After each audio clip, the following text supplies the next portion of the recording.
Hello everyone, welcome to my YouTube channel. ನಾನು ನಿಮ್ಮ Sushmita.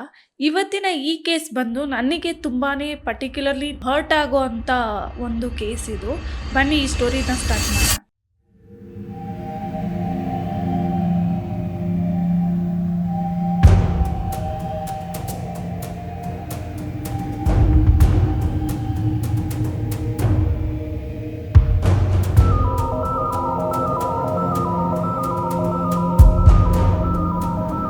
April 13ನೇ ತಾರೀಕು 2025 ದಿಂಡಿಗಲ್ ಡಿಸ್ಟ್ರಿಕ್ಟ್, ತಮಿಳ್ನಾಡು. ಈ ಕೊಡೈಕೆನಾಲ್ ರೋಡ್ನಲ್ಲಿ ತರ್ಬತ್ಪಟ್ಟಿ ಪಂಡ್ರಿಮಲೈ ಅನ್ನೋ ಒಂದು ರೋಡ್ ಇದೆ.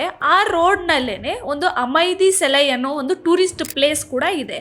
ಆ ಟೂರಿಸ್ಟ್ ಪ್ಲೇಸಿಗೆ ಬೇರೆ ಬೇರೆ ಜಾಗಗಳಿಂದ ಜನಗಳು ಬರ್ತಾ ಇರ್ತಾರೆ, ಹೋಗ್ತಾ ಇರ್ತಾರೆ, ಹೀಗೆ ನಡೀತಾ ಇರುತ್ತೆ.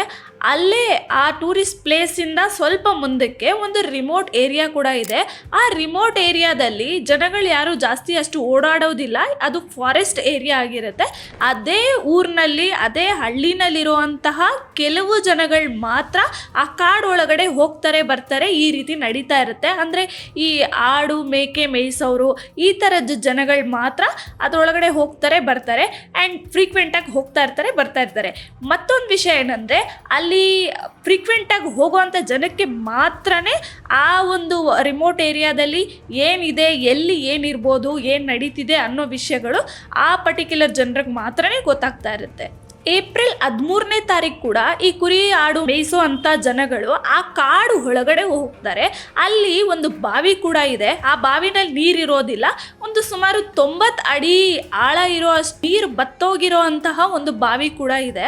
ಈ ಜನ ಕುರಿ ಮೇಕೆ ಮೇಯಿಸೋ ಅಂತ ಜನಗಳು ಏನ್ ಮಾಡ್ತಾರೆ, ಆ ಕಾಡು ಒಳಗಡೆ ಹೋಗೋವಾಗ ಬಾವಿಯಿಂದ ಒಂದು ಫೈರ್, ಅಂದ್ರೆ ಈ ಸ್ಮೋಕ್ ಅಂತ ಹೊಗೆ ಕಾಣಿಸ್ಕೊಳ್ಳೋ ಅಂತ ರೀತಿಲಿ ಕಾಣಿಸುತ್ತೆ ದೂರದಿಂದ ಅವ್ರಿಗೆ.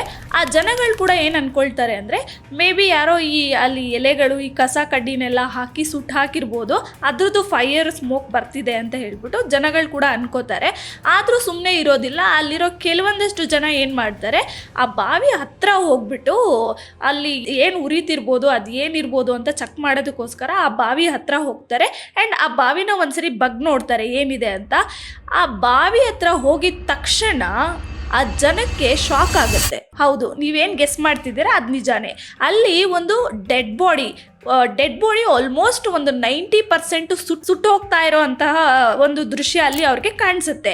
ಈ ರೀತಿ ಅವ್ರು ನೋಡಿದ ತಕ್ಷಣ ಆ ಹಳ್ಳಿ ಜನಗಳಿಗೆ ತುಂಬ ಗಾಬರಿ ಆಗುತ್ತೆ. ಏನು ಅಲ್ಲಿ ಯಾರ ಬಾಡಿ ಇರ್ಬೋದು ಅಂತ ಕುತೂಹಲ ಉಂಟಾಗುತ್ತೆ. ಆದ ತಕ್ಷಣನೇ ಹಳ್ಳಿ ಜನಗಳು ಪೊಲೀಸ್ ಅವ್ರಿಗೆ ಕಾಲ್ ಮಾಡ್ತಾರೆ. ಕಾಲ್ ಮಾಡಿ ಇಲ್ಲಿ ನಡೆದಿದ್ದಂತಹ ಸಿಚುವೇಶನ್ ಎಲ್ಲ ಪೊಲೀಸ್ ಅವ್ರಿಗೆ ಎಕ್ಸ್ಪ್ಲೇನ್ ಮಾಡ್ತಾರೆ. ಪೊಲೀಸ್ ಅವರು ಕೂಡ ಇಮಿಡಿಯೇಟ್ ಆಗಿ ಆ ಒಂದು ಸ್ಪಾಟಿಗೆ ಬರ್ತಾರೆ. ವಿತ್ ಫಾರೆನ್ಸಿಕ್ ಡಿಪಾರ್ಟ್ಮೆಂಟ್ ಜೊತೆಗೇನೆ ಆ ಒಂದು ಸ್ಪಾಟಿಗೆ ಬರ್ತಾರೆ. ಈ ಪೊಲೀಸ್ ಟೀಮ್ ಅವರು ಮತ್ತು ಫಾರೆನ್ಸಿಕ್ ಡಿಪಾರ್ಟ್ಮೆಂಟ್ ಅವ್ರು ಏನು ಬರ್ತಾರೆ, ಅಲ್ಲಿ ಆ ಬಾಡಿ ಶವ ಸಿಕ್ಕಿರುವಂತಹ ಒಂದು ಪ್ಲೇಸ್ನಲ್ಲಿ ಸರೌಂಡಿಂಗ್ ಸುತ್ತಮುತ್ತ ಏನಾದರೂ ಒಂದು ಎವಿಡೆನ್ಸ್ ಸಿಗ್ಬೋದಾ, ಅಂದರೆ ಈ ಪೆಟ್ರೋಲ್ ಹಾಕಿ ಸುಟ್ಟಿರೋದು, ಪೆಟ್ರೋಲ್ ತಂದಿರುವಂತಹ ಕ್ಯಾನು, ಅಥವಾ ಯಾವುದಾದ್ರೂ ಒಂದು ಮ್ಯಾಚ್ ಬಾಕ್ಸು, ಈ ರೀತಿಯಾದಂತಹ ಯಾವುದಾದ್ರೂ ಸುಳಿವು ಸಿಗ್ಬೋದಾ ಅಂತ ಹೇಳ್ಬಿಟ್ಟು ಸುತ್ತಮುತ್ತ ಎಲ್ಲ ಕಡೆನೂ ಹುಡ್ಕೋದಕ್ಕೆ ಶುರು ಮಾಡ್ತಾರೆ. ಆದರೆ ಒಂದಷ್ಟು ದೂರ ಎಷ್ಟು ಹುಡುಕಿದ್ರೂ ಸಹ ಈ ಫಾರೆನ್ಸಿಕ್ಸ್ ಡಿಪಾರ್ಟ್ಮೆಂಟ್ ಆಗಿರ್ಬೋದು ಆ್ಯಂಡ್ ಪೊಲೀಸ್ ಡಿಪಾರ್ಟ್ಮೆಂಟ್ ಕೂಡ ಆಗಿರ್ಬೋದು, ಯಾವ ರೀತಿಯಾದಂತಹ ಸುಳಿವು ಕೂಡ ಅವ್ರಿಗೆ ಸಿಗೋದೇ ಇಲ್ಲ. ನಂತರ ಇವ್ರು ಏನು ಮಾಡ್ತಾರೆ, ಈ ಆ ಡೆಡ್ ಬಾಡಿ ಏನಿದೆ ಕಂಪ್ಲೀಟಾಗಿ ಆ ಡೆಡ್ ಬಾಡಿನ ಕಲೆಕ್ಟ್ ಮಾಡಿಕೊಂಡು ಅದನ್ನು ಆಟೋಪ್ಸಿಗೆ ಕಳಿಸ್ಕೊಡ್ತಾರೆ. ಇನ್ನೂ ಒಂದು ವಿಷಯ ಏನು ಅಂತ ಹೇಳಿದ್ರೆ, 90 to 95% ಸುಟ್ಟೋಗಿರೋಂತಹ ಈ ಬಾಡಿನಲ್ಲಿ ಇದು ಗಂಡಸಿನ ಬಾಡಿನ, ಹೆಂಗಸಿನ ಬಾಡಿನ, ಈ ಬಾಡಿ ಇಲ್ಲಿ ಯಾಕೆ ಬಂತು, ಇದು ಹತ್ಯೆನಾ ಅಥವಾ ಆತ್ಮಹತ್ಯೆನಾ, ಯಾವುದು ಅಂತ ಅವ್ರಿಗೆ ಕನ್ಫ್ಯೂಷನ್ ಆಗುತ್ತೆ ಪೊಲೀಸ್ ಅವರಿಗೆ. ಏನಾಗಿರ್ಬೋದು, ಒಂದು ವೇಳೆ ಇದು ಆತ್ಮಹತ್ಯೆ ಆಗಿದ್ರೆ ಈ ಒಂದು ರಿಮೋಟ್ ಏರಿಯಾದಲ್ಲಿ, ಈ ಫಾರೆಸ್ಟ್ ಒಳಗಡೆ ಬಂದು ಈ ರೀತಿ ಸಾಯುವಂತಹ ಅವಶ್ಯಕತೆ ಅಂದರೂ ಏನಿದೆ, ಅಥವಾ ಇದು ಯಾರಾದರೂ ಹತ್ಯೆ ಮಾಡಿರೋದಾದರೆ ಯಾರು ಈ ರೀತಿ ಮಾಡಿರ್ಬೋದು, ಈ ರೀತಿ ಒಂದಷ್ಟು ಕ್ವಶನ್ಗಳು ಪೊಲೀಸ್ ಅವ್ರಿಗೆ ಮೈಂಡಿಗೆ ಬರುತ್ತೆ. ಎಲ್ಲದಕ್ಕಿಂತ ಮುಖ್ಯವಾಗಿ ಇದು ಒಂದು ಹೆಂಗಸಿನ ಬಾಡಿನ ಅಥವಾ ಗಂಡಸಿನ ಬಾಡಿನ, ಈ ಒಂದೇ ಒಂದು ಚಿಕ್ಕ ಕ್ಲೂ ಇಂದ ಪೊಲೀಸರು ಯಾವ ರೀತಿ ಈ ಕೇಸ್ನ ಸಾಲ್ವ್ ಮಾಡಿದ್ರು ಅನ್ನೋದೇ ಈ ಮುಂದಿನ ಕೇಸ್ನಲ್ಲಿ ನೀವು ತಿಳ್ಕೊಳ್ತೀರಾ.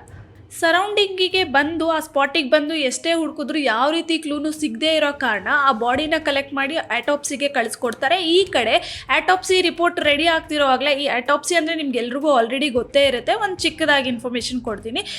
ಅಂದರೆ ಈಕೆ ಅಥವಾ ಈತ ಯಾವ ರೀತಿ ಸತ್ತಿರ್ಬೋದು, ಸತ್ತ ನಂತರ ಸುಟ್ಟಿದಾರಾ ಅಥವಾ ಸುಟ್ಟಾಕಿದ ನಂತರ ಸತ್ತಿದಾರಾ ಅನ್ನೋ ಒಂದು, ಯಾವ ರೀತಿ ಸತ್ತಿದ್ದಾರೆ ಅನ್ನೋ ಒಂದು ವಿಚಾರನ ತಿಳಿಸ್ಕೊಡೋವಂತಹ ಒಂದು ರಿಪೋರ್ಟೇ ಆಟೋಪ್ಸಿ ರಿಪೋರ್ಟು. ಈ ಕಡೆ ಆಟೋಪ್ಸಿ ಕಳಿಸಿದ್ದಾರೆ ಆ್ಯಂಡ್ ಈ ಕಡೆ ಪೊಲೀಸ್ ಅವ್ರು ಏನು ಮಾಡ್ತಾರೆ, ಡೀಪಾಗಿ ಎಕ್ಸಾಮಿನ್ ಮಾಡೋದಕ್ಕೆ ಹೋಗ್ತಾರೆ, ಇನ್ವೆಸ್ಟಿಗೇಷನ್ ಮಾಡೋದಕ್ಕೆ. ಅಲ್ಲೇ ಆ ಬಾಡಿ ಸಿಕ್ಕಂತಹ ಒಂದು ಪ್ಲೇಸ್ ಏನಿದೆ, ಆ ಸುತ್ತಮುತ್ತ ಯಾವ್ಯಾವ ಪೊಲೀಸ್ ಸ್ಟೇಷನ್ ಇದೆ ಆ ಪೊಲೀಸ್ ಸ್ಟೇಷನಿಗೆಲ್ಲ ಈ ಮೆಸೇಜನ್ನು ಸರ್ಕ್ಯುಲೇಟ್ ಮಾಡ್ತಾರೆ. ಸರ್ಕ್ಯುಲೇಟ್ ಮಾಡಿದ ನಂತರ ಇಲ್ಲಿ ಯಾರಾದರೂ ಮಿಸ್ಸಿಂಗ್ ಕಂಪ್ಲೇಂಟು ಬಂದಿದೆಯಾ, ಫೈಲ್ ಆಗಿದೆಯಾ ಅಂತ ಚೆಕ್ ಮಾಡ್ತಾರೆ. ಅಲ್ಲಿರುವಂತಹ ಮಿಸ್ಸಿಂಗ್ ಕಂಪ್ಲೇಂಟ್ಗಳನ್ನೆಲ್ಲ ಇವರು ಕಲೆಕ್ಟ್ ಮಾಡಿ ಒಂದು ಲಿಸ್ಟನ್ನ ರೆಡಿ ಮಾಡ್ತಾರೆ. ಈ ರೀತಿ ಲಿಸ್ಟ್ ರೆಡಿ ಮಾಡ್ತಿರೋ ಅಂತಹ ಒಂದು ಟೈಮಲ್ಲೇ ಈ ಕಡೆ ಆಟೋಪ್ಸಿ ರಿಪೋರ್ಟ್ ಕೂಡ ಬರುತ್ತೆ. ಆ ಆಟೋಪ್ಸಿ ರಿಪೋರ್ಟಲ್ಲಿ ಏನಿರುತ್ತೆ ಅಂತ ಹೇಳಿದ್ರೆ, ಇದು ಒಂದು ಹೆಂಗಸಿನ ಬಾಡಿ ಆಗಿರುತ್ತೆ ಆ್ಯಂಡ್ ಇದು 20 to 25 ಇಯರ್ಸ್ ಒಳಗಡೆ ಇರೋಂತಹ ಒಂದು ಹುಡುಗಿ ಆಗಿರ್ತಾಳೆ. ಈಕೆನ ಫಸ್ಟು ಸಾಯಿಸಿ ನಂತರ ಈ ಬಾಡಿನ ಸುಟ್ಟು ಹಾಕಿದ್ದಾರೆ. ಆ್ಯಂಡ್ ಇನ್ನೂ ಒಂದು ಕ್ಲೂ, ಆ ಚಿಕ್ಕ ಕ್ಲೂ ಅಂತ ನಾನು ನಿಮ್ಗೆ ಏನು ಹೇಳಿದೆ, ಆ ಕ್ಲೂ ಏನು ಅಂತ ಹೇಳಿದ್ರೆ, ಈ ಫಿಂಗರ್ ಏನಿದೆ, ಈ ಲೆಫ್ಟ್ ಹ್ಯಾಂಡಲ್ಲಿ ಆಕೆಗೆ ಒಂದು ಎಕ್ಸ್ಟ್ರಾ ಫಿಂಗರ್ ಇರುತ್ತೆ. ಸೊ 11 ಫಿಂಗರ್ಸ್ ಇರುತ್ತೆ. ಆ್ಯಂಡ್ ರಿಪೋರ್ಟ್ನಲ್ಲಿ, ಆಟೋಪ್ಸಿನಲ್ಲಿ ಹೇಗೆ ಗೊತ್ತಾಗುತ್ತೆ ಸತ್ ನಂತರ ಇವರು ಸುಟ್ಟಿದ್ದಾರಾ ಅನ್ನೋದು ಹೇಗೆ ಅಂತ ಹೇಳಿದರೆ, ಈ ನಿಮಗೆ ಬ್ರೀತಿಂಗ್ ಪೈಪ್ ಏನಿರುತ್ತೆ, ಆ ಬ್ರೀತಿಂಗ್ ಪೈಪಲ್ಲಿ ನಿಮಗೆ ಫೈರ್ ಸ್ಪೆಕ್ಟಿಕಲ್ಸ್ ಅನ್ನೋದು, ಈ ಫೈರ್ ಕಂಟೆಂಟ್ ಏನಾದರೂ ಇದ್ದರೆ ನಿಮಗೆ ಸುಟ್ಟು ಹಾಕೋವಾಗಲೇ ನೀವು ಸತ್ತಿರೋದು ಅನ್ನೋ ಥರ, ಯಾರಾದರೂ ಸತ್ತಿದ್ದಾರೆ ಅನ್ನೋ ಥರ ಇದ್ದರೆ ಆ ಸ್ಪೆಕ್ಟಿಕಲ್ಸ್ ಏನಿರುತ್ತೆ, ಫೈರ್ ಸ್ಪೆಕ್ಟಿಕಲ್ಸು, ಅಲ್ಲಿ ಅದು ನಿಮಗೆ ಎಕ್ಸಾಮಿನ್ ಮಾಡುವಾಗ ಸಿಗುತ್ತೆ. ಸೊ ಈ ಒಂದು ಕೇಸ್ನಲ್ಲಿ ಆ ಫೈರ್ ಸ್ಪೆಕ್ಟಿಕಲ್ಸು ಬ್ರೀತಿಂಗ್ ಪೈಪ್ನಲ್ಲಿ ಇರೋದಿಲ್ಲ. ಸೊ ಅವರು ಆಟೋಪ್ಸಿ ರಿಪೋರ್ಟ್ ಕೊಡುವಾಗ ಅವರು ಹೇಳ್ತಾರೆ ಸತ್ತ ನಂತರ ಈಕೆನ ಸುಟ್ಟು ಹಾಕಿದ್ದಾರೆ ಅನ್ನೋ ಒಂದು ಇನ್ಫಾರ್ಮೇಶನ್ ಸಿಗುತ್ತೆ. ಈಗ ಈ ಒಂದು 6 ಫಿಂಗರ್ಸ್ ಅಂತ ಏನು ಹೇಳಿದ್ರು, ಪೊಲೀಸ್ ಅನ್ಕೋತಾರೆ ಆಲ್ರೆಡಿ ಇವರು ಈ ಕಡೆ ಒಂದು ಡೇಟಾನ ರೆಡಿ ಮಾಡಿ ಇಟ್ಕೊಂಡಿರ್ತಾರೆ, ಮಿಸ್ಸಿಂಗ್ ಕಂಪ್ಲೇಂಟ್ ಇರೋ ಒಂದು ಲಿಸ್ಟ್ನ ರೆಡಿ ಮಾಡಿ ಇಟ್ಕೊಂಡಿರ್ತಾರೆ. ಪೊಲೀಸ್ ಅನ್ಕೋತಾರೆ 11 ಫಿಂಗರ್ಸ್ ಇದೆ, ಇದು ರೇರ್ ಕೇಸಲ್ಲಿ ಕೆಲವೊಂದಷ್ಟು ಜನಗಳಿಗೆ ಮಾತ್ರ ಈ 11 ಫಿಂಗರ್ಸ್ ಇರುತ್ತೆ, ಎಲ್ಲರಿಗೂ ಇರೋದಿಲ್ಲ. ಸೊ ನಮಗೆ ಈ ಕೇಸು ಈಸಿಯಾಗಿ ಸಾಲ್ವ್ ಮಾಡ್ಬೋದು ಅಂತ ಅನ್ಕೋತಾರೆ. ಅದಾಗಿದ ನಂತರ ಇವ್ರು ಏನು ರೆಡಿ ಮಾಡಿದ್ರು, ಆ ರಿಪೋರ್ಟ್ನಲ್ಲಿ, ಡೇಟಾ ಲಿಸ್ಟ್ನಲ್ಲಿ 4 ಜನದ ಮಿಸ್ಸಿಂಗ್ ಕಂಪ್ಲೇಂಟ್, ಅಂದರೆ ಹುಡುಗಿರ್ದು ಅದೇ ಏಜ್ ಗ್ರೂಪಲ್ಲಿರೋ ಅಂತಹ 4 ಜನದ ಮಿಸ್ಸಿಂಗ್ ಕಂಪ್ಲೇಂಟ್ ಸಿಗುತ್ತೆ. ಆ ಕಂಪ್ಲೇಂಟ್ ಕೊಟ್ಟಿರೋ ಅಂತಹ 4 ಜನ ಮನೆಯವ್ರಿಗೆ ಕಾಲ್ ಮಾಡ್ತಾರೆ. ಕಾಲ್ ಮಾಡಿ ಕೇಳ್ತಾರೆ, ನಿಮ್ಮ ಮನೆಯಲ್ಲಿ ನಿಮ್ಮ ಹುಡುಗಿಗೇನಾದರೂ 11 ಫಿಂಗರ್ಸ್ ಇತ್ತಾ ಅಂತ ಇನ್ಫಾರ್ಮೇಷನ್ ಕೇಳ್ತಾರೆ. ಆದರೆ ಅಲ್ಲಿ ಅವ್ರಿಗೆ ತಿಳಿದು ಬಂದಿದ್ದೇನೆಂದರೆ, ಇಲ್ಲ, ನಮ್ಮ ಮನೆಯಲ್ಲಿ ಮಿಸ್ಸಿಂಗ್ ಆಗಿದ್ದಾರೋ ಅಲ್ಲಿ ಯಾರಿಗೂ ಸಹ ಎಕ್ಸ್ಟ್ರಾ ಫಿಂಗರ್ಸ್ ಇರಲಿಲ್ಲ ಅಂತ ಗೊತ್ತಾಗತ್ತೆ. ಈ ಮಿಸ್ಸಿಂಗ್ ಕಂಪ್ಲೇಂಟ್ ಬಂದಿರೋ ಅಂತಹ 4 ಜನಕ್ಕೂ ಕೂಡ ಎಕ್ಸ್ಟ್ರಾ ಫಿಂಗರ್ ಇರೋದಿಲ್ಲ ಅಂತ ಗೊತ್ತಾಗುತ್ತೆ. ಪೊಲೀಸ್ ಅವರು ಯಾವಾಗ ಈಸಿಯಾಗಿ ಸಾಲ್ವ್ ಮಾಡ್ಬೋದು ಅಂತ ಅಂದ್ಕೊಂಡಿದ್ರು, ಈ ಒಂದು ಕೇಸು ತುಂಬ ಕಾಂಪ್ಲಿಕೇಟ್ ಆಗೋದಕ್ಕೆ ಶುರುವಾಗತ್ತೆ. ಕೊನೆಗೆ ಪೊಲೀಸ್ ಅವ್ರು ಏನು ಮಾಡ್ತಾರೆ ಅಂದರೆ, ಒಂದು ಫೈನಲ್ ಡಿಸಿಷನಿಗೆ ಬರ್ತಾರೆ. ಈ ಸತ್ತಿರೋ ಅಂತಹ ಹುಡುಗಿಯ ಡೀಟೇಲ್ಸು ಮತ್ತು ಅಪಿಯರೆನ್ಸ್ ಏನಿತ್ತು, ಅಂದರೆ ಇಲ್ಲಿ 20 to 25 ಇಯರ್ಸು, 6 ಫಿಂಗರ್ಸು, ಈ ಡೀಟೇಲ್ಸ್ ಏನಿದೆ, ಈ ಡೀಟೇಲ್ಸ್ನ ಈ ನ್ಯೂಸ್ ಅಥವಾ ಸೋಷಿಯಲ್ ಮೀಡಿಯಾದಲ್ಲಿ ಸರ್ಕ್ಯುಲೇಟ್ ಮಾಡೋಣ. ಸೊ ಈ ಡೀಟೇಲ್ಸ್ನ ನೋಡಿದ ತಕ್ಷಣ ಯಾರಾದರೂ ಮಿಸ್ಸಿಂಗ್ ಆಗಿದ್ದರೆ ಆ ಜನಗಳು ಕಾಲ್ ಮಾಡಿ ನಮ್ಮ ಹತ್ರ ಬರ್ತಾರೆ. ಸೊ ನಾವು ಈ ಕೇಸನ್ನು ಈಸಿಯಾಗಿ ಸಾಲ್ವ್ ಮಾಡ್ಬೋದು ಅಂತ ಅನ್ಕೋತಾರೆ. ಸೊ ಅದೇ ರೀತಿ ಇವ್ರು ಏನು ಮಾಡ್ತಾರೆ, ಸೋಷಿಯಲ್ ಮೀಡಿಯಾದಲ್ಲಿ ಮತ್ತು ನ್ಯೂಸ್ ಚಾನೆಲ್ಸಲ್ಲಿ ಎಲ್ಲ ಕಡೆ ಈ ನ್ಯೂಸನ್ನು ಸ್ಪ್ರೆಡ್ ಮಾಡ್ತಾರೆ. ಈ ನ್ಯೂಸ್ ಕೂಡ ಎಲ್ಲ ಕಡೆ ತುಂಬಾ ವೈರಲ್ ಆಗುತ್ತೆ. ವೈರಲ್ ಆಗಿದ ತಕ್ಷಣ ಕಾಲ್ಸ್ ಕೂಡ ಬರೋದಕ್ಕೆ ಶುರುವಾಗುತ್ತೆ. ಈ ನ್ಯೂಸು ಸರ್ಕ್ಯುಲೇಟ್ ಆಗಿದಂತಹ 2 ದಿವಸದ ನಂತರ ಏನಾಗುತ್ತೆ, ಒಬ್ಬ ವ್ಯಕ್ತಿ ಪೊಲೀಸ್ ಅವ್ರಿಗೆ ಕಾಲ್ ಮಾಡ್ತಾನೆ. ಕಾಲ್ ಮಾಡಿ, ಸರ್ ಹೌದು, ನೀವು ಹೇಳಿರೋ ಅಂತಹ ಡೀಟೇಲ್ಸ್ ಎಲ್ಲ ನನ್ನ ಫ್ರೆಂಡಿಗೆ ಮ್ಯಾಚ್ ಆಗುತ್ತೆ, ಆಕೆ ಬಂದು 2 ಡೇಸಿಂದ ಕಾಣಿಸ್ತಾ ಇಲ್ಲ, ಕಾಲ್ ಮಾಡಿದ್ರು ಸ್ವಿಚ್ ಆಫ್ ಅಂತ ಬರ್ತಿದೆ, ಆಕೆಗೆ 6 ಫಿಂಗರ್ಸ್ ಕೂಡ ಇತ್ತು ಅಂತ ಹೇಳ್ಬಿಟ್ಟು ಆತ ಕಾಲ್ ಮಾಡ್ತಾನೆ ಪೊಲೀಸರಿಗೆ. ಪೊಲೀಸ್ ಅವ್ರು ಏನು ಮಾಡ್ತಾರೆ, ಇಮಿಡಿಯೇಟಾಗಿ ಆ ಪರ್ಸನ್ನ ಪೊಲೀಸ್ ಸ್ಟೇಷನ್ಗೆ ಕರೆಸ್ಕೊಂಡು ಅವ್ರ ಹತ್ರ ಇನ್ಫಾರ್ಮೇಷನ್ ಕಲೆಕ್ಟ್ ಮಾಡ್ತಾರೆ. ನಿನ್ನ ಹತ್ರ ಆ ಹುಡುಗಿ ಫೋಟೋ ಏನಾದರೂ ಇದೆಯಾ ಅಥವಾ ಬೇರೆ ಏನಾದರೂ ಡೀಟೇಲ್ಸ್ ಇದೆಯಾ, ಆ ಫೋಟೋ ಇದ್ದರೆ ನಮಗೆ ತೋರಿಸು ಅಂತ ಹೇಳ್ಬಿಟ್ಟು ಪೊಲೀಸ್ ಅವ್ರು ಆತನ ಕೇಳ್ತಾರೆ. ಆತ ಕೂಡ ಏನು ಮಾಡ್ತಾನೆ, ಹೌದು ಸರ್ ನನ್ನ ಹತ್ರ ಫೋಟೋ ಇದೆ, ನಾನು ನಿಮಗೆ ತೋರಿಸ್ತೀನಿ ಅಂತ ಹೇಳ್ಬಿಟ್ಟು ಫೋಟೋ ತೆಗೆದು ತೋರಿಸ್ತಾನೆ. ಈ ತಕ್ಷಣ ಎಲ್ಲ ಇನ್ಫಾರ್ಮೇಷನ್ ಕೊಟ್ಟಿದ್ದ ತಕ್ಷಣ ಪೊಲೀಸ್ ಅವ್ರು ಏನು ಮಾಡ್ತಾರೆ, ಆತನನ್ನು ನಿಧಾನವಾಗಿ ಕರ್ಕೊಂಡು ಹೋಗಿ ಸೆಲ್ಲಲ್ಲಿ ಹಾಕಿ ಆತನ ಅರೆಸ್ಟ್ ಮಾಡ್ತಾರೆ. ಹೌದು, ಶಾಕ್ ಆದ್ರಿ ಅಲ್ವಾ? ಎಸ್.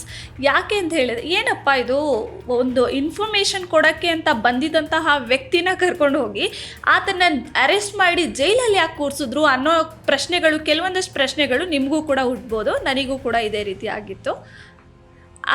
ಇದಕ್ಕೂ ಮುಂಚೆ ಈ ಪೊಲೀಸ್ ಸ್ಟೇಷನ್ನಲ್ಲಿ ಈತ ಬರೋದಕ್ಕೂ ಮುಂಚೆ ಇನ್ನೊಂದಷ್ಟು ಕೆಲವು ಘಟನೆಗಳು ನಡೆದಿರುತ್ತೆ, ಇನ್ಫಾರ್ಮೇಷನ್ ಪೊಲೀಸರಿಗೆ ಸಿಕ್ಕುತ್ತೆ. ಅದೇನು ಅಂತ ನಾನು ಇವಾಗ ಹೇಳ್ತೀನಿ. ಇದರಿಂದೇ ನಡೆದಿರೋ ಸ್ಟೋರಿ ಏನು ಅಂತ ಹೇಳಿದರೆ, ಯಾವಾಗ ಈ ನ್ಯೂಸ್ ಬಂದು ಎಲ್ಲ ಕಡೆ ವೈರಲ್ ಆಗ್ಲಿಕ್ಕೆ ಶುರುವಾಯಿತೋ, ಪೊಲೀಸರಿಗೆ ಕಾಲ್ ಬರೋಕ್ಕೆ ಶುರುವಾಯಿತು. ಕೆಲವೊಂದಷ್ಟು ಜನ ಪೊಲೀಸ್ ಸ್ಟೇಷನಿಗೆ ಬರ್ತಾರೆ. ಬಂದು ಅವ್ರು ಹೇಳಿದ ಇನ್ಫಾರ್ಮೇಷನ್ ಏನು ಅಂದರೆ, ಸರ್ ಆಕೆಯ ಹೆಸರು ಮರಿಯಮ್ಮಲ್ ಅಂತ, ಅವಳು ಬಂದು ಈಕೆಗೆ ತಂದೆ ತಾಯಿ ಯಾರೂ ಇಲ್ಲ, ಈಕೆ ಅನಾಥಾಶ್ರಮದಲ್ಲೇ ಬೆಳೆದು ಅನಾಥಾಶ್ರಮದಲ್ಲೇ ಓದ್ಕೊಂಡು ಎಜುಕೇಷನ್ ಕಂಪ್ಲೀಟ್ ಮಾಡಿ ಒಂದು ಟೆಕ್ಸ್ಟೈಲ್ ಕಂಪನಿನಲ್ಲಿ ಚಿಕ್ಕ ವರ್ಕರ್ ಆಗಿ ಕೆಲಸ ಮಾಡ್ತಿರ್ತಾಳೆ ಅಂತ ಇನ್ಫಾರ್ಮೇಷನ್ ಕೊಡ್ತಾರೆ. ಅದೇ ಟೆಕ್ಸ್ಟೈಲ್ ಕಂಪನಿನಲ್ಲಿ 27 ವರ್ಷದ ಪ್ರವೀಣ್ ಅನ್ನೋ ಹುಡುಗ ಕೂಡ ಕೆಲಸ ಮಾಡ್ತಿರ್ತಾನೆ. ಈಕೆಗೂ ಮತ್ತು ಆ ಪ್ರವೀಣ್ ಅನ್ನೋ ಹುಡುಗನಿಗೂ ಪರಿಚಯ ಸ್ನೇಹ ಲವ್ ಆಗೋಕ್ಕೆ ಸ್ಟಾರ್ಟ್ ಆಗುತ್ತೆ. ಇಬ್ಬರೂ ಸಹ ಒಬ್ರಿಗೊಬ್ರು ತುಂಬ ಡೀಪಾಗಿ ಲವ್ ಮಾಡೋದಕ್ಕೆ ಶುರು ಮಾಡ್ತಾರೆ. ಈಕೆ ಬಂದು ಅಪ್ಪ ಅಮ್ಮ ಅಣ್ಣ ತಮ್ಮ ಯಾರೂ ಯಾವ ಪ್ರೀತಿನೂ ನೋಡದೇ ಇರೋವಂತಹ ಅನಾಥಾಶ್ರಮದಲ್ಲಿ ಬೆಳೆದಂತಹ ಈ ಹುಡುಗಿಗೆ ಆತ ತೋರಿಸ್ತಿರೋವಂತಹ ಕೇರು ಮತ್ತು ಇದು ಪ್ರೀತಿ ಇದೆಲ್ಲವನ್ನು ಆಕೆಗೆ ತುಂಬ ಇಷ್ಟ ಆಗಕ್ಕೆ ಶುರುವಾಗುತ್ತೆ. ಈಕೆ ಆತನ ಬಿಟ್ಟು ಇರೋದೇ ಇಲ್ಲ, ಬದುಕೋದೇ ಇಲ್ಲ ಅನ್ನೋ ಒಂದು ರೇಂಜಿಗೆ ಈಕೆ ಹೋಗ್ತಾಳೆ. ಒಂದು ದಿನ ಈ ಪ್ರವೀಣ್ ಅನ್ನೋ ಹುಡುಗ ಏನು ಮಾಡ್ತಾನೆ, ಆಕೆ ಎಲ್ಲಿ ಇರ್ತಾಳೋ ಅನಾಥಾಶ್ರಮ, ಆ ಆಶ್ರಮಕ್ಕೆ ಹೋಗಿ ಅಲ್ಲಿರೋ ಅಂತಹ ಟ್ರಸ್ಟಿಗಳಿಗೆ, ನಾನು ಈಕೆಯ ರಿಲೇಟಿವು, ಈಕೆನ ಇನ್ಮೇಲೆ ನಾನೇ ಕೇರ್ ಮಾಡ್ತೀನಿ, ನಾನೇ ನೋಡ್ಕೊಳ್ತೀನಿ ಅಂತ ಹೇಳ್ಬಿಟ್ಟು ಅಲ್ಲಿರುವಂತಹ ಒಂದು ರಿಜಿಸ್ಟರ್ಗೆ ಸೈನ್ ಮಾಡಿ ಆಕೆನ ಕರ್ಕೊಂಬಂದು ಒಂದು ಪ್ರೈವೇಟ್ ಹಾಸ್ಟೆಲ್ನಲ್ಲಿ ಇರಿಸಿ ಆಕೆನ ನೋಡ್ಕೊಳ್ತಾ ಇರ್ತಾನೆ. ಇಬ್ಬರು ಸಹ ತುಂಬ ಡೀಪಾಗಿ ಲವ್ ಮಾಡೋದು ಶುರು ಮಾಡಿರ್ತಾರೆ. ಆಚೆ ಈಚೆ ಹೋಗೋದು, ಪ್ರೈವೇಟ್ ಟೈಮ್ ಸ್ಪೆಂಡ್ ಮಾಡೋದು, ಮೂವಿ, ಪಾರ್ಕು ಈ ರೀತಿ ಎಲ್ಲ ನಡೀತಾನೆ ಇರುತ್ತೆ. ಕೊನೆಯದಾಗಿ ಆಕೆ ಫ್ರೆಂಡ್ಸು ಪೊಲೀಸವ್ರಿಗೆ ಏನಂತ ಹೇಳಿದ್ರೆ, ಕೊನೆಯದಾಗಿ ಆ ಮರಿಯಮ್ಮಲ್ ಅನ್ನೋ ಹುಡುಗಿನ ಈ ಪ್ರವೀಣ್ ಅನ್ನೋ ಹುಡುಗನ ಜೊತೆನೇ ಲಾಸ್ಟ್ ಆಗಿ ನೋಡಿದ್ದು. ಅದಾಗಿದ್ದ ನಂತರ ಒಂದು 2 ಡೇಸಿಂದ ಆಕೆ ಕಾಣಿಸ್ತಿಲ್ಲ, ಆ್ಯಂಡ್ 2 ಡೇಸಿಂದ ಆಕೆ ನಂಬರ್ ಬಂದು ಸ್ವಿಚ್ ಆಫ್ ಬರ್ತಿದೆ ಅಂತ ಹೇಳ್ತಾರೆ. ಸೊ ಈ ಒಂದು ರೀಸನ್ನಿಗೆ ಪೊಲೀಸ್ ಅವ್ರಿಗೆ ಪ್ರವೀಣ್ ಮೇಲೆ ಡೌಟ್ ಬರುತ್ತೆ. ಪೊಲೀಸ್ ಕೂಡ ಏನು ಮಾಡ್ತಾರೆ, ಈ ಪ್ರವೀಣ್ ಎಲ್ಲಿರ್ಬೋದು ಅನ್ನೋ ಒಂದು ಡೀಟೇಲ್ಸ್ನ ಹುಡ್ಕೋದಕ್ಕೆ ಶುರು ಮಾಡ್ತಾರೆ. ಈತ ಎಲ್ಲಿರ್ಬೋದು ಅಂತ ಕಂಡುಹಿಡಿಯೋದಕ್ಕೆ ಚೆಕ್ ಮಾಡ್ತಿರೋ ಅಂತಹ ಒಂದು ಟೈಮ್ನಲ್ಲೇ ಸ್ವತಃ ಈ ಪ್ರವೀಣೇ ಪೊಲೀಸರಿಗೆ ಕಾಲ್ ಮಾಡಿ ಇನ್ಫಾರ್ಮೇಷನ್ ಕೊಡೋದಕ್ಕೆ ಅಂತ ಪೊಲೀಸ್ ಸ್ಟೇಷನ್ಗೆ ಬರ್ತಾನೆ. ಆತ ಯಾವಾಗ ಪೊಲೀಸ್ ಸ್ಟೇಷನ್ಗೆ ಬಂದು ಈ ರೀತಿ ಹೌದು ನನ್ನ ಫ್ರೆಂಡೇ, ನಾವು ತುಂಬ ಕ್ಲೋಸ್ ಆಗಿದ್ವಿ, ಈ ಥರ ಇನ್ಫಾರ್ಮೇಷನ್ ಕೊಟ್ಟನೋ, ಪೊಲೀಸ್ ಅವರು ಅವ್ರದ್ದೇ ಆಗಿರೋ ರೀತಿಯಲ್ಲಿ ಅವ್ರದ್ದೇ ಒಂದು ಸ್ಟೈಲ್ನಲ್ಲಿ ಇಂಟರಾಗೇಷನ್ ಮಾಡೋದಕ್ಕೆ ಶುರು ಮಾಡ್ತಾರೆ. ಅದಾಗಿದ್ದ ನಂತರ ಈಗ ಅಸಲಿ ವಿಷಯ ಆತ ಆಚೆ ಹೇಳೋದಕ್ಕೆ ಶುರು ಮಾಡ್ತಾನೆ. ಈಗ ಅಸಲಿ ವಿಷಯ ಆಚೆ ಬರುತ್ತೆ. ಆತ ಹೇಳಿದ್ದೇನು ಅಂತ ಹೇಳಿದರೆ, ಹೌದು ನಾವಿಬ್ಬರು ತುಂಬ ಕ್ಲೋಸ್ ಆಗಿದ್ವಿ, ಇಬ್ಬರು ಒಬ್ರಿಗೊಬ್ರು ಲವ್ ಮಾಡ್ತಿದ್ವಿ, ಮತ್ತು ಇಬ್ಬರು ಮದುವೆ ಕೂಡ ಮಾಡ್ಕೋಬೇಕು ಅಂತ ಇದ್ವಿ. ಹೀಗೆ ನಾವು ಪ್ರೈವೇಟ್ ಟೈಮ್ ಸ್ಪೆಂಡ್ ಮಾಡೋದಕ್ಕೆ ಅಂತ ಲಾಂಗ್ ಡ್ರೈವ್ ಹೋಗಿದ್ವಿ. ಹೋಗೋ ಅಂಥ ಟೈಮಲ್ಲಿ ಬೈಕು ಸಡನ್ನಾಗಿ ಸ್ಕಿಡ್ ಆಯಿತು. ಸ್ಕಿಡ್ ಆಗಿದ ತಕ್ಷಣ ನಾವು ಕೆಳಗೆ ಬಿದ್ವಿ. ಆಕೆ ತಲೆಗೆ ಜೋರಾಗಿ ಏಟು ಬಿದ್ದಿದ್ದರಿಂದ ತುಂಬ ಬ್ಲೀಡ್ ಆಗಿ ಆಕೆ ಅಲ್ಲೇ ತೀರ್ಕೊಂಡ್ಲು ಅಂತ ಈತ ಹೇಳ್ತಾನೆ. ಪೊಲೀಸ್ ಅವ್ರಿಗೆ ಇನ್ನೂ ಡೌಟು ಜಾಸ್ತಿ ಆಗೋಕ್ಕೆ ಶುರುವಾಗುತ್ತೆ. ಯಾಕೆ ಅಂತ ಹೇಳಿದ್ರೆ ಈತ ಸುಳ್ಳು ಹೇಳ್ತಿದ್ದಾನೆ. ಆಲ್ರೆಡಿ ಅಟಾಪ್ಸಿ ರಿಪೋರ್ಟ್ನಲ್ಲಿ ತಲೆಗೆ ಯಾವುದೇ ರೀತಿ ಪೆಟ್ಟು ಬಿದ್ದಿದೆ ಅನ್ನೋ ರೀತಿ ಯಾವುದೇ ರೀತಿಯಾದಂತಹ ಒಂದು ಇನ್ಫಾರ್ಮೇಷನು ಮೆನ್ಷನ್ ಆಗಿರಲಿಲ್ಲ. ಸೊ ಪೊಲೀಸ್ ಅವ್ರಿಗೆ ಇದರ ಮೇಲೆ ಇನ್ನೂ ಡೌಟು ಜಾಸ್ತಿ ಆಗುತ್ತೆ. ಆತನಿಗೆ ಅವ್ರದ್ದೇ ಸ್ಟೈಲಲ್ಲಿ ಸ್ವಲ್ಪ ಜೋರಾಗಿ ಆತನ ಹೆದರಿಸಿ ಇಂಟರಾಗೇಷನ್ ಮಾಡುವಂತಹ ಒಂದು ಟೈಮಲ್ಲಿ ಆತ ಕೊನೆಗೆ ಕನ್ಫೆಸ್ ಮಾಡ್ತಾನೆ. ಆ ಮರಿಯಮ್ಮಲ್ ಅನ್ನೋ ಹುಡುಗಿ ಕೂಡ ಅಪ್ಪ ಅಮ್ಮನ ಪ್ರೀತಿ ಕಾಣದೇ ಇರೋದ್ರಿಂದ ಈತ ತೋರಿಸ್ತಿರೋ ಅಂತಹ ಕೇರಿಂಗು, ಲವ್ವು, ಈ ರೀತಿಯಾದಂಥ ಇದನ್ನೆಲ್ಲ ತುಂಬ ಡೀಪಾಗಿ ನಂಬ್ಕೋತಾಳೆ. ಇದೇ ನಿಜ, ಇದೇ ಲೈಫು ಅಂತ ಆತನ ತುಂಬ ಬ್ಲೈಂಡಾಗಿ ಬಿಲೀವ್ ಮಾಡೋದಕ್ಕೆ ಸ್ಟಾರ್ಟ್ ಮಾಡ್ತಾಳೆ. ಎವ್ರಿ ಡೇ ಮೂವಿ ಪಾರ್ಕು ಈ ರೀತಿ ಹಾಸ್ಟೆಲ್ನಲ್ಲಿ ಇದ್ಕೊಂಡೇನೆ ಇಬ್ಬರು ಮೀಟ್ ಮಾಡೋದು, ಹೊರಗಡೆ ಓಡಾಡೋದು ಈ ರೀತಿ ನಡೀತಾನೆ ಇರುತ್ತೆ. ಒಂದು ದಿವಸ ಮರಿಯಮ್ಮಲ್ ಬಂದು ಪ್ರವೀಣ್ ಹತ್ರ ಹೇಳ್ತಾಳೆ, ಇಷ್ಟು ದಿವಸ ನಾವು ಟೈಮ್ ಪಾಸ್ ಮಾಡಿದ್ದು ಸಾಕು, ಇನ್ಮೇಲಾದರೂ ನಾವು ಲೈಫಲ್ಲಿ ಸೀರಿಯಸ್ ಆಗಿರಬೇಕು, ಸೊ ಇವಾಗ ನಾವಿಬ್ಬರು ಮದುವೆ ಆಗಬೇಕು ಅಂತ ಹೇಳ್ತಾಳೆ. ಯಾಕೆ ಈ ರೀತಿ ಹೇಳಿದ್ಲು ಅಂತ ಹೇಳಿದ್ರೆ, ಮದುವೆಗೂ ಮುಂಚೆನೇ ಈಕೆ ಪ್ರೆಗ್ನೆಂಟ್ ಆಗಿರ್ತಾಳೆ. ಯಾವಾಗ ಈಕೆ ಪ್ರೆಗ್ನೆಂಟ್ ಅನ್ನೋ ವಿಷಯ ಪ್ರವೀಣ್ಗೆ ಗೊತ್ತಾಗುತ್ತೋ ಆತನ ನಿಜವಾಗಿದ್ದ ಸ್ವರೂಪ ಆಚೆ ಬರುತ್ತೆ. ಈತ ಪ್ರೆಗ್ನೆಂಟ್ ಅಂತ ಗೊತ್ತಾಗಿದ ತಕ್ಷಣವೇ ಆಕೆನ ಅವಾಯ್ಡ್ ಮಾಡೋದಕ್ಕೆ ಶುರು ಮಾಡ್ತಾನೆ. ಕಾಲ್ ರಿಸೀವ್ ಮಾಡೋದಿಲ್ಲ, ಮೀಟ್ ಮಾಡೋದಿಲ್ಲ, ಈ ರೀತಿಯಾದಂತಹ ವರ್ತನೆ, ಈ ರೀತಿ ಬಿಹೇವಿಯರ್ ಸ್ಟಾರ್ಟ್ ಆಗುತ್ತೆ. ಈಕೆ ಕೂಡ ಸುಮ್ಮನೆ ಇರೋದಿಲ್ಲ, ಆತನಿಗೆ ಪದೇ ಪದೇ ಫೋನ್ ಮಾಡಿ ಇಲ್ಲ ನಾವಿಬ್ರು ಮದುವೆ ಆಗಲೇಬೇಕು ಅಂತ ಟಾರ್ಚರ್ ಮಾಡೋದಕ್ಕೆ ಶುರು ಮಾಡ್ತಾಳೆ. ಸ್ವಲ್ಪ ದಿವಸ ಸುಮ್ಮನೆ ಇದ್ದಂತಹ ಈತ ಈ ಟಾರ್ಚರ್ನ ತಡೆಯೋದಕ್ಕಾಗದೆ ಆಕೆನ ಒಂದು ದಿವಸ ಮೀಟ್ ಮಾಡೋಣ ಅಂತ ಹೇಳ್ಬಿಟ್ಟು ಆಕೆನ ಬೈಕ್ನಲ್ಲಿ ಕೂರಿಸ್ಕೊಂಡು ಒಂದು ಲಾಂಗ್ ಡ್ರೈವ್ ಹೋಗೋಣ, ಈ ರಿಮೋಟ್ ಏರಿಯಾ ಏನಿದೆ ನಾನು ಸ್ಟಾರ್ಟಿಂಗ್ನಲ್ಲಿ ನಿಮ್ಗೇನು ಹೇಳಿದ್ನೆ ಆ ಏರಿಯಾಗೆ ಈಕೆನ ಕರ್ಕೊಂಡು ಹೋಗ್ತಾನೆ. ಆ ಹುಡುಗಿನ ಆ ರಿಮೋಟ್ ಏರಿಯಾಗೆ ಕರ್ಕೊಂಡು ಹೋಗಿ ಆ ಫಾರೆಸ್ಟ್ ಏರಿಯಾಗೆ ಆಕೆಯ ದುಪ್ಪಟ್ಟ ಏನಿತ್ತೋ ದುಪ್ಪಟ್ಟದಿಂದ ಜೋರಾಗಿ ಆಕೆಯ ಕುತ್ತಿಗೆನ ಬಿಗಿದು ಆಕೆನ ಅಲ್ಲೇ ಸಾಯಿಸಿಬಿಡ್ತಾನೆ. ಸಾಯಿಸಿದ ನಂತರ ಕೂಡ ಈ ವ್ಯಕ್ತಿ ಸುಮ್ಮನೆ ಆಗೋದಿಲ್ಲ. ಎಂಥ ಕ್ರೂರ ಮನಸ್ಸಿನಂಥವನು ಅಂತ ಹೇಳಿದ್ರೆ, ಆಕೆ ಬಾಡಿನ, ಆಕೆ ಸತ್ಲು ಅಂತ ಗೊತ್ತಾಗಿದ್ದ ತಕ್ಷಣವೇ ಆಕೆಯ ಬಾಡಿನ ಅಲ್ಲೇ ಬಿಟ್ಟು ಆತ ಏನೂ ನಡೆದೇ ಇಲ್ಲ ಅನ್ನೋ ರೀತಿ ವಾಪಸ್ ಮನೆಗೆ ಹೋಗ್ಬಿಡ್ತಾನೆ. ಇದಾಗಿ 2 days ಆಗುತ್ತೆ. 2 days ಆಗಿದ ನಂತರ ಈತ ಏನು ಮಾಡ್ತಾನೆ, ಈ ಆಲ್ರೆಡಿ ಈಕೆನ ಸಾಯಿಸಿದ್ದಂತಹ ಒಂದು ಜಾಗಕ್ಕೇನೆ ಇನ್ನೂ ಒಬ್ಳು ಹುಡುಗಿನ ಕರ್ಕೊಂಬಂದು ಆ ಹುಡುಗಿನ ಕೂಡ ಲೈಂಗಿಕವಾಗಿ ಆಕೆನ ಉಪಯೋಗಿಸ್ಕೊಂಡು ಆಕೆನ ಅಲ್ಲಿಂದ ಕಳಿಸ್ಬಿಡ್ತಾನೆ. ಯಾಕೆ ಈ ರೀತಿ ಕಳಿಸ್ತಾ ಅಂತ ಹೇಳಿದ್ರೆ, ಆಕೆ ಆ ಮರಿಯಮ್ಮಲ್ ಡೆಡ್ ಬಾಡಿ ಎಲ್ಲಿ ಇವನು ಸಾಯಿಸ್ಬಿಟ್ಟು ಬಂದಿದ್ನೋ ಆ ಡೆಡ್ ಬಾಡಿ ಅಲ್ಲೇ ಇರುತ್ತೆ, ಏನೂ ಆಗಿರೋದಿಲ್ಲ, ಅದೇ ಪ್ಲೇಸಲ್ಲೇ ಇರುತ್ತೆ. ಸೊ ಈತ ಏನು ಮಾಡ್ತಾನೆ, ಗಾಬರಿಯಿಂದ ಆಕೆನ ಅಲ್ಲಿಂದ ಕರ್ಕೊಂಬಂದಂತಹ ಆ ಹುಡುಗಿನ ಅಲ್ಲಿಂದ ಕಳಿಸ್ಬಿಟ್ಟು ಈತ ಹೋಗಿ ಮಾರ್ಕೆಟಿಗೆ ಹೋಗ್ತಾನೆ. ಮಾರ್ಕೆಟಿಗೆ ಹೋಗಿದ ನಂತರ ಆತ ಪೆಟ್ರೋಲ್ ಮತ್ತು ಮ್ಯಾಚ್ ಬಾಕ್ಸ್ ತೊಗೊಂಬಂದು ಒಂದು ಬಾಟಲಲ್ಲಿ ಪೆಟ್ರೋಲ್ ತುಂಬಿಸ್ಕೊಂಡ್ಬಂದು ಆ ಮರಿಯಮ್ಮಲ್ ಬಾಡಿ ಏನಿದೆ ಆ ಬಾಡಿನ ತೊಗೊಂಡು ಹೋಗಿ ಆ ಬಾವಿನಲ್ಲಿ, ನೀರಿಲ್ಲದೆ ಇರುವಂತಹ ಬಾವಿನಲ್ಲಿ ಹಾಕಿ ಸುಟ್ಟು ಹಾಕ್ಬಿಟ್ಟು ಆ ಕ್ಯಾನ್ ಏನಿತ್ತು, ಕ್ಯಾನ್ ಮತ್ತು ಆ ಮ್ಯಾಚ್ ಬಾಕ್ಸ್ನ ತೊಗೊಂಡೋಗಿ ತುಂಬ ದೂರದಲ್ಲಿ ತೊಗೊಂಡೋಗೋದನ್ನು ಬಿಸಾಡ್ಬಿಡ್ತಾನೆ. ಯಾವುದೇ ರೀತಿಯಾದಂತಹ ಕ್ಲೂ ಕೂಡ ಸಿಗಬಾರ್ದು ಅನ್ನೋದಕ್ಕೋಸ್ಕರ ಅದನ್ನು ಬಿಸಾಕ್ಬಿಡ್ತಾನೆ. ಆಕೆ ಬಾಡಿನ ಸುಟ್ಟು ಹಾಕಿ ಅಲ್ಲಿಂದ ಹೊರಟು ಹೋಗಿ ನಾರ್ಮಲಾಗಿ ಏನೂ ನಡೆದೇ ಇಲ್ಲ ಅನ್ನೋ ರೀತಿ ನಾರ್ಮಲ್ ಲೈಫ್ನ ಲೀಡ್ ಮಾಡೋದಕ್ಕೆ ಈತ ಶುರು ಮಾಡ್ತಾನೆ. ಯಾವಾಗ ಈ ಇನ್ಫಾರ್ಮೇಷನ್ನು ವೈರಲ್ ಆಗೋದಕ್ಕೆ ಶುರುವಾಯಿತೋ, ಯಾವಾಗ ಆಕೆಯ ಫ್ರೆಂಡ್ಸ್ ಹೋಗಿ ಪೊಲೀಸ್ ಸ್ಟೇಷನ್ಗೆ ಹೋಗಿ ಈತನ ಮೇಲೆ ಕಂಪ್ಲೇಂಟ್ ಕೊಡಬಾರ್ದು, ಈತನ ಮೇಲೆ ಯಾವುದೇ ರೀತಿಯಾದಂತಹ ಡೌಟ್ ಬರಬಾರ್ದು ಅಂತ ಹೇಳಿ ಈತ ಏನು ಮಾಡ್ತಾನೆ, ಸ್ವತಃ ತಾನೇ ಏನು ಮಾಡೇ ಇಲ್ಲ ಅನ್ನೋ ರೀತಿ ಪೊಲೀಸ್ ಸ್ಟೇಷನ್ನಿಗೆ ಹೋಗಿ ಇನ್ಫಾರ್ಮೇಷನ್ ಕೊಡೋದಕ್ಕೆ ನಾಟಕ ಮಾಡೋದಕ್ಕೆ ಶುರು ಮಾಡ್ತಾನೆ. ಸ್ವತಃ ತಾನೇ ಪೊಲೀಸ್ ಸ್ಟೇಷನ್ನಿಗೆ ಹೋಗಿ ಪೊಲೀಸರಿಗೆ ಹೆಲ್ಪ್ ಮಾಡ್ತಿದ್ದೀನಿ ಅನ್ನೋ ರೀತಿ ಈತ ಆ್ಯಕ್ಟ್ ಮಾಡೋದಕ್ಕೆ ಶುರು ಮಾಡ್ತಾನೆ. ಆಲ್ರೆಡಿ ಇಲ್ಲಿ ಹಿಂದೆ ಅವನ ಜೊತೆಗೇ ನಾವು ಆಕೆನ ನೋಡಿದ್ದು 2 ದಿವಸದ ಮುಂಚೆ. ಅದಾದಮೇಲೆ ಯಾವುದೇ ರೀತಿಯಾದಂಥ ಸುಳಿವು ಕೂಡ ಇಲ್ಲ, ಆಕೆದು ನಂಬರ್ ಕೂಡ ಸ್ವಿಚ್ ಆಫ್ ಅಂತ ಬರ್ತಿದೆ ಅನ್ನೋ ಇನ್ಫಾರ್ಮೇಷನ್ ಯಾವಾಗ ಈ ಆಲ್ರೆಡಿ ಕಲೀಗ್ಸ್ ಮತ್ತು ಫ್ರೆಂಡ್ಸು ಇನ್ಫಾರ್ಮೇಷನ್ ಕೊಟ್ಟಿದ್ರು, ಈ ಒಂದು ಸಣ್ಣ ಇನ್ಫಾರ್ಮೇಷನಿಂದ ಪೊಲೀಸರು ಈತಾನೇ ಕೊಲೆ ಮಾಡಿರೋದು, ಈತಾನೇ ಕೊಲೆಗಾರ ಅನ್ನೋದನ್ನು ಪತ್ತೆ ಹಚ್ಚೋದಕ್ಕೆ ಶುರುವಾಯಿತು. ಆ್ಯಂಡ್ ಈ ಒಂದು ಕೇಸ್ ಬಂದು ಆಲ್ರೆಡಿ ಈತನನ್ನು ಪೊಲೀಸರು ಕಸ್ಟಡಿಗೆ ತಗೊಂಡಿದ್ದಾರೆ. ಆ್ಯಂಡ್ ಈ ಕೇಸ್ ಬಂದು ಇನ್ನೂ ಕೋರ್ಟಲ್ಲಿ ನಡೀತಿದೆ. ಇನ್ನೂ ಒಂದು ಇನ್ಫಾರ್ಮೇಷನ್ ಏನಂತ ಹೇಳಿದ್ರೆ, ಈತ ಜಸ್ಟ್ ಮರಿಯಮ್ಮಲ್ ಅನ್ನೋ ಹುಡುಗಿಗೆ ಮಾತ್ರ ಈ ರೀತಿ ಮಾಡಿದಾನ ಅಥವಾ ಇದೇ ರೀತಿ ಹಲವಾರು ಹುಡುಗಿರ ಜೊತೆ ಈ ರೀತಿಯಾದಂಥ ರಿಲೇಶನ್ಶಿಪ್ ಇಟ್ಕೊಂಡು ಆಕೆನ ಕೊಲೆ ಮಾಡಿರೋದು ಆ ರೀತಿ ಏನಾದರೂ ಇದೆಯಾ ಅಂತ ಹೇಳ್ಬಿಟ್ಟು ಪೊಲೀಸರು ಇನ್ನ ತನಿಖೆಯನ್ನ ನಡೆಸ್ತಾನೆ ಇದ್ದಾರೆ. ನೋಡಿದ್ರಲ್ಲ, ಜಸ್ಟ್ ಒಂದು ಎಕ್ಸ್ಟ್ರಾ ಫಿಂಗರ್ ಇಂದ ಈ ಚಿಕ್ಕ ಸುಳಿವಿಂದ ಈ ಒಂದು ಕೇಸು ಹೇಗೆ ಸಾಲ್ವ್ ಆಯಿತು ಅಂತ. ಇದೇ ರೀತಿಯಾದಂತಹ ರಿಯಲ್ ಇನ್ಸಿಡೆಂಟ್ಗಳನ್ನ ನೀವು ಮತ್ತೆ ನೋಡಬೇಕು ಅನ್ನೋದಾದರೆ ದಯವಿಟ್ಟು ನಮ್ಮ ಚಾನಲ್ನ ಸಬ್ಸ್ಕ್ರೈಬ್ ಮಾಡಿ. ಇದೇ ಥರದ ಇನ್ನೊಂದು ಇಂಟ್ರೆಸ್ಟಿಂಗ್ ರಿಯಲ್ ಕೇಸ್ನ ಜೊತೆಗೆ ನಾನು ನಿಮ್ಮ ಮುಂದೆ ಬರ್ತೀನಿ. ಅಲ್ಲಿವರೆಗೂ ಕಾಯ್ತಾ ಇರಿ. Stay tune.